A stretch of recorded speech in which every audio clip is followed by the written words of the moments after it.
大家好，歡迎嚟到武藝測量師呢個頻道。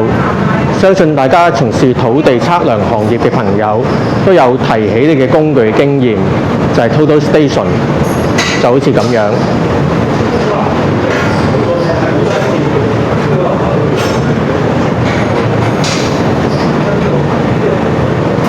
恰巧洪家嘅鐵線拳就有幫助呢個提舉嘅練習方法。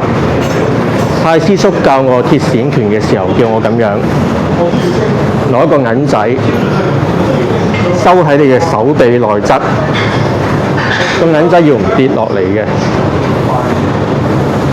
咁樣有助鍛鍊你手臂內側嘅肌肉。喺度就示範一個鐵線拳嘅分金錘俾大家睇睇。